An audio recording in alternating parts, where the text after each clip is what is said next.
Olá, meus queridos!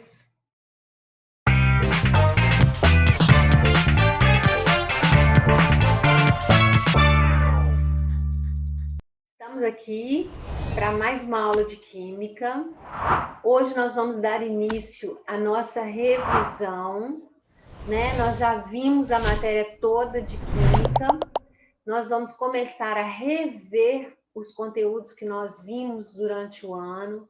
Vamos fazer várias atividades para nos preparar agora para as avaliações que nós vamos fazer, né? Sejam elas quais forem.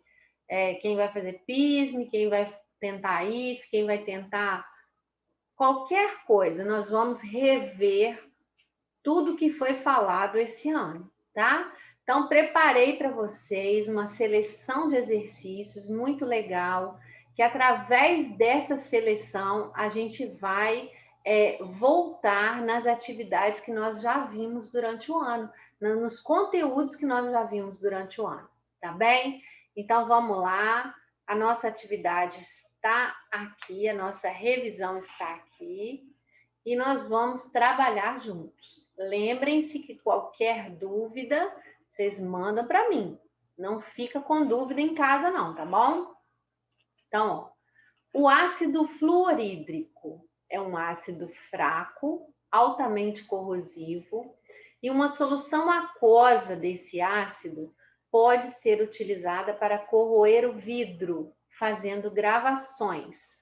É o que eles usam, gente, para gravar em vidro. Vocês já viram que os vidros de todos os carros têm uns números gravados? Os vidros tem um vidro na janela que vem com os números gravados. Esses números são gravados no vidro através desse ácido fluorídrico. É ele que permite essa gravação no vidro. Por esse motivo, em laboratórios, ele é guardado em frascos plásticos, porque olha o arraso que ele pode fazer se você guardar esse ácido num frasco de vidro. Olha só, ele vai corroer o vidro e vai fazer um estrago no laboratório. Então, ó, o ácido fluorídrico é produzido a partir da reação do ácido sulfúrico concentrado com o minério fluorita, que é o CaF2, a temperatura de 250 graus. Escreva a reação balanceada da produção do ácido fluorídrico. Então, você está vendo que ele terminou com hídrico. Então, por ele ter terminado com hídrico, isso já vem na sua cabeça que ele é um ácido que não tem oxigênio, porque são os que não têm oxigênio que terminam com hídrico, certo? E ele tem o flúor. Então, se ele é ácido e não tem oxigênio e tem flúor, você sabe que só pode ser o H junto com o F. A valência do H é 1, a valência do F é -1, então é 1 para lá e 1 para cá. Então, o ácido fluorídrico, você sabe a fórmula dele, HF. Então, ó, é a partir da reação do ácido sulfúrico. Quem aí já decorou a fórmula do ácido sulfúrico? Ó, quem não decorou, faça-me o favor, hein? Vou ser bem clara com vocês. Ácido sulfúrico tem que estar na ponta da língua. O ácido sulfúrico reage com esse minério aqui, que ele já te deu a fórmula, o CaF2. O que isso aqui vai formar? Ó, vamos quebrar a molécula, ó. Quebrou aqui, ó. Positivo, negativo, positivo, negativo. Deixa eu passar aqui para a gente poder entender, ó.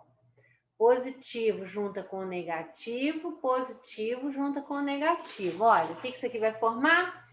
O Ca juntou com o SO4. O Ca, gente, é da família 2A. Então, a valência dele é 2. O SO4, a gente também viu que a valência dele é menos 2, olha. Então, vem 2 para cá, 2 para lá. Fica Ca2, SO4, 2. E aí, você vai cortar o 2 com 2. Então, a fórmula fica, na verdade, como? CaSO4 mais o H, o positivo, junta com o negativo. O H junta com o F. Olha, só que você tem 2 Hs e 2 F. Você não pode colocar pequenininho aqui, porque você acabou de ver que a fórmula é HF. Então, para balancear, o que você vai fazer? Você vai colocar o 2 na frente. Então, vamos escrever bonitinho aqui como é que fica? Ó, vai ficar assim, ó. H2SO4 mais CaF2, que vai formar CaSO4 mais 2HF. Ah, Patrícia, se eu esquecer do 2, tem problema? Tem, porque ele te pediu a reação balanceada. Então, tem que ter a mesma quantidade de átomos antes da seta e depois da seta. Ó. 2 Hs, 2 vezes 1, 2 Hs. 1 S, 1 S. 4 Os, 4 Os. 1 Ca, 1 Ca. 2 Fs, 2 vezes 1, 2 Fs. Se não estiver balanceado, ele vai dar errado. Tá bom? Muito cuidado. Uma das consequências da chuva ácida é a acidificação de solos. Porém, alguns tipos de solo conseguem neutralizar parcialmente os efeitos da chuva, por conterem naturalmente carbonato de cálcio, que é o calcário, e óxido de cálcio, que é a cal. Os solos que não têm a presença do calcário são mais suscetíveis à acidificação e necessitam que se faça a adição de cal. No solo, a cal reage com a água, formando uma base que auxiliará na neutralização dos íons H+. Assinale a alternativa que mostra a equação química balanceada que representa a reação entre a cal e a água. Fizemos isso aqui inúmeras vezes, né, gente? A cal que ele te deu, ele falou aqui que é o óxido de cálcio. Olha só. O cálcio é 2, o O você sabe que é menos 2. Então, vem 2 para cá, 2 para cá. Mesmo caso, fica Ca2O2, corta o 2 com 2, fica simplesmente o quê? CaO. Então, é a cal que vai reagir com água. Ele já te deu a dica no enunciado que forma uma base. Então, ó, entre o Ca, o O e o H, qual que é sempre positivo? O Ca, ele vem na frente. Então, vai formar uma base, ó, que é, ó, 2 Os e 2 Hs, então é o CaOH2.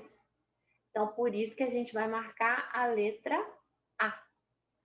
CaO sólido, que é a cal, junto com a água líquida, que está nesse parêntese aqui, forma o hidróxido de cálcio aquoso, quer dizer, dissolvido na água. Ok? Por isso que essa substância aqui é classificada como um óxido básico. Todo mundo lembra disso. O óxido básico é aquele que reage com a água, formando uma base. Ok? Beleza. Então, vamos para frente. Vamos para frente. Ó. Um estudante propôs a separação dos plásticos descartados em sua escola para reciclagem.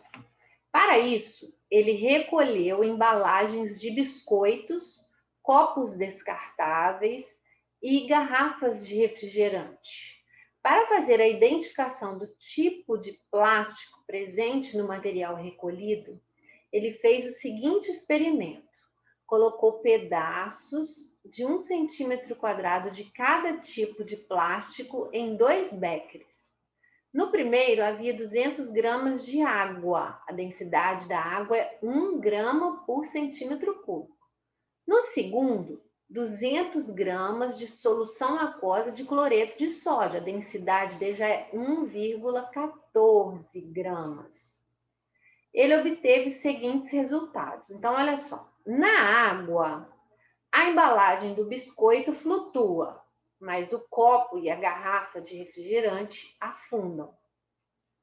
Na solução, que é mais densa, a embalagem do biscoito também flutua e o copo também flutua, só a garrafa de refrigerante que afunda. Sabendo que os tipos de plástico contidos nessas amostras podem ser o polipropileno, que tem densidade 0,9, o poliestireno, com densidade 1,05, e o politereftalato de etileno, que é o PET, de 1,35 grama por centímetro cúbico de densidade. Então, olha só, a embalagem do biscoito flutuou na água. Isso significa que a densidade dela é menor que a da água.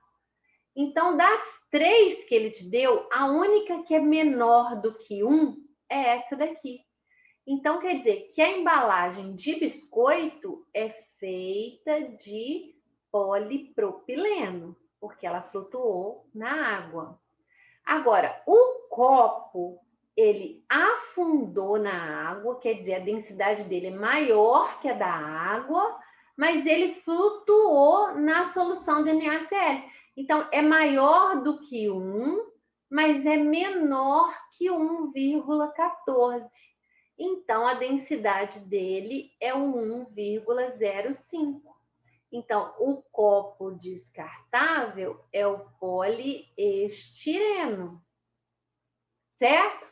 E a garrafa de refrigerante, ela afundou tanto na água quanto na solução. Então, quer dizer que a densidade dela é maior do que 1,14. Então, ela é o quê? O PET, que a gente já sabe que é mesmo o PET, né? Que é o politereftalato de etileno. Então, ó, a embalagem de biscoito é feita de poliestireno? Não. O poliestireno flutua na água? O poliestireno é 1,05. A densidade dele é maior que a da água, então ele não flutua. A garrafa de refrigerante é feita de poliestireno? Não. O polipropileno afunda na água? Ó, o polipropileno, ele tem densidade 0,9, menor que a da água, então ele boia. O copo descartável é feito de poliestireno. Confere. Então, esse daqui está correto. Então, lembra sempre, a densidade menor flutua. A densidade maior afunda, vai para o fundo, tá? Então, se a água tem densidade 1, quem tem menos que 1, boia. Quem tem mais que 1, vai para o fundo. Ok? Esse tipo de exercício é muito pedido em prova. E ele é um exercício simples, só precisa de muita atenção, tá? Uma outra matéria também que nós vimos, que é muito pedido em tudo quanto é tipo de prova, é a separação das misturas. Então, olha lá, ó.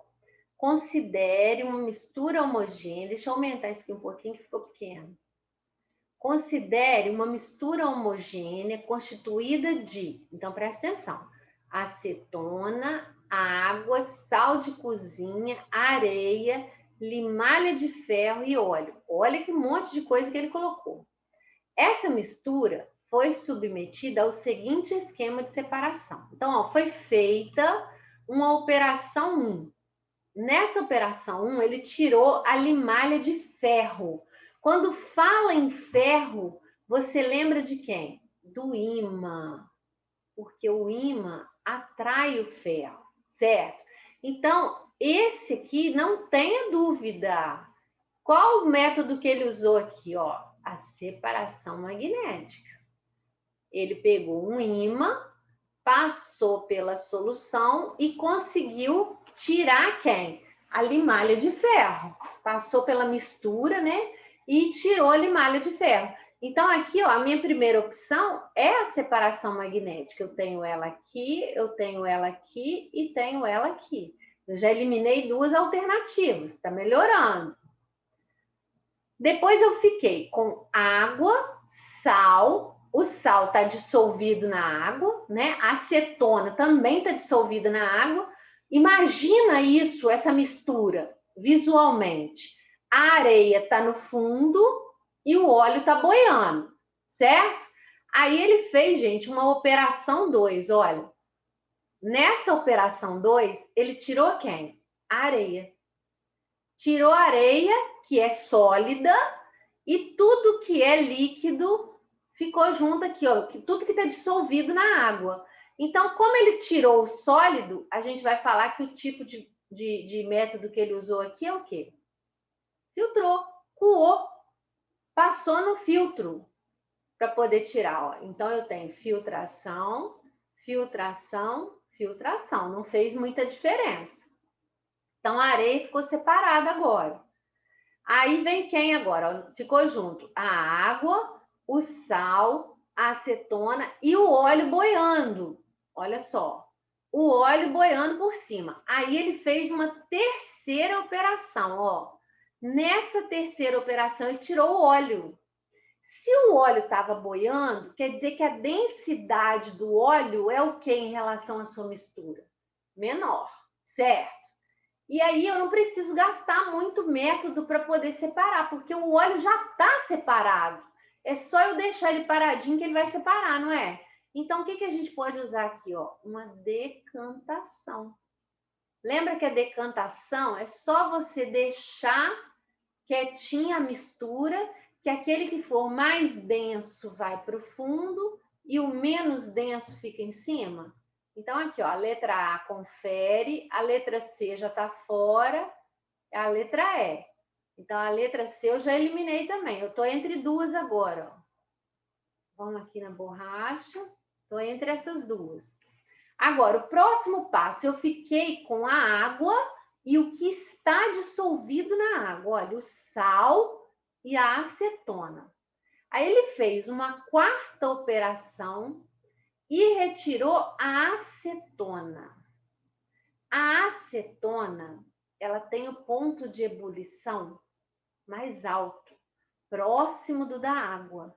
Por isso que para retirar a acetona é necessário tanto a acetona quanto o sal, né, gente? Vai ser necessário você fazer uma destilação, porque eles estão formando uma mistura homogênea. Presta atenção, porque até aqui, ó, na operação 1, na operação 2, na operação 3, a gente tinha misturas heterogêneas. Olha, a primeira era heterogênea, você tirou o ferro.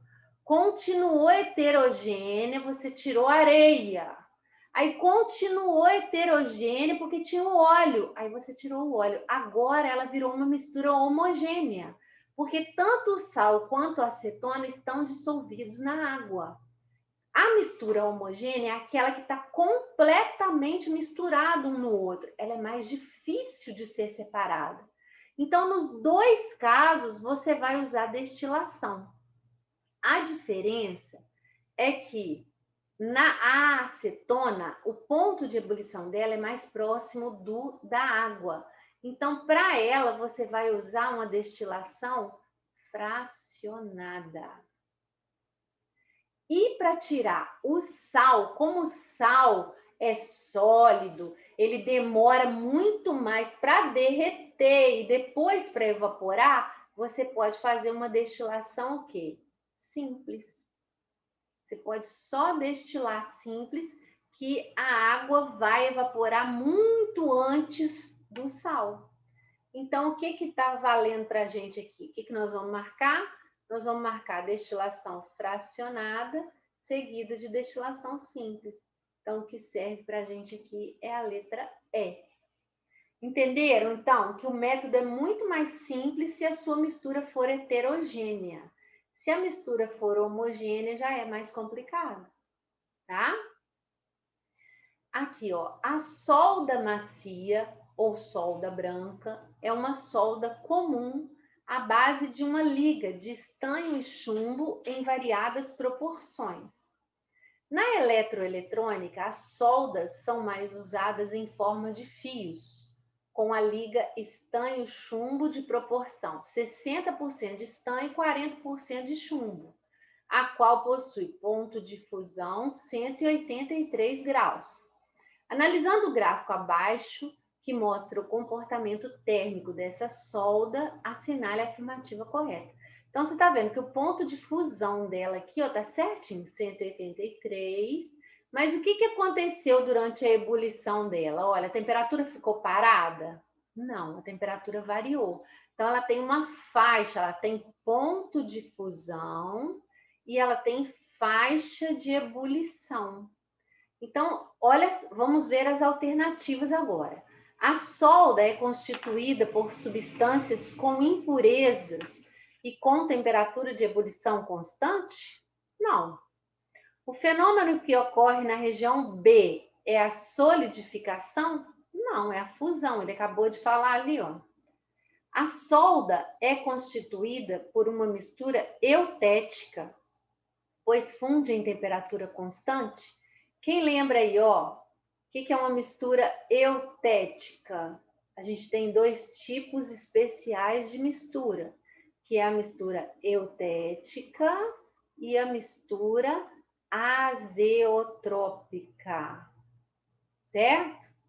Então, a mistura eutética, ela tem ponto de fusão constante e durante a ebulição, a temperatura varia. Certo? Durante a ebulição, a temperatura varia. A mistura azeotrópica, ela tem ponto de ebulição constante e durante a fusão, a temperatura varia. Então, nesse caso aqui, a temperatura variou durante a ebulição. Então, trata-se sim de uma mistura eutética, porque ela funde, olha só, o ponto de fusão dela ocorre numa temperatura constante, mas durante a ebulição a temperatura varia. Ok? Mais uma aqui, ó. Em 1869, quando o químico russo Dmitry Mendeleev publicou pela primeira vez sua tabela periódica de elementos químicos, ficou claro que as propriedades químicas e físicas dos elementos também seguiam uma lei periódica. Dessa forma, podemos estimar os valores das propriedades de um elemento químico observando as tendências ao longo de um grupo ou período da tabela periódica atual. Abaixo são relacionados 3 metais alcalinos do grupo 1 da tabela periódica e os valores do raio atômico e eletronegatividade de Pauling são fornecidos para o sódio e o rubídio, respectivamente, enquanto para os outros elementos, os valores dessas propriedades são indicados pelos itens 1 a 4. Então, tá. Ele está falando aqui, gente, de raio atômico. Vamos lembrar, ó, dentro da tabela periódica, vocês vão lembrar comigo, o raio ele cresce para baixo, porque quanto mais embaixo o elemento está na família, mais mais níveis, mais camadas ele tem. E quanto mais camadas ele tem, maior é o raio dele. E dentro do período, ele cresce da direita para a esquerda. Por quê? Porque na esquerda estão os elementos que têm menos prótons dentro do núcleo. Então, quer dizer que esses prótons atraem com menos força as camadas. Então, as camadas ficam mais longe do núcleo. Está tudo explicadinho na nossa aula anterior. Quem tiver dúvida, vai lá no canal, entra lá, ó, vídeos. Lá tem todas as videoaulas que eu gravei. Pega lá, propriedades periódicas, que você vai ter essa aula lá te aguardando, tá bem? A eletronegatividade, nós falamos o seguinte, que ela cresce para a direita e para cima, e que os gases nobres estão fora, certo? Considerando a lei periódica, assinale a alternativa que contém os valores corretos dos itens 1, 2, 3 e 4, respectivamente. Então, olha só, o sódio, o potássio e o rubídio estão nessa posição na tabela. Quanto ao raio, olha, o raio cresce para baixo. Então, quer dizer que o rubídio tem que ter o raio maior. Então, quer dizer que o item 2, tem que ser maior do que o item 1.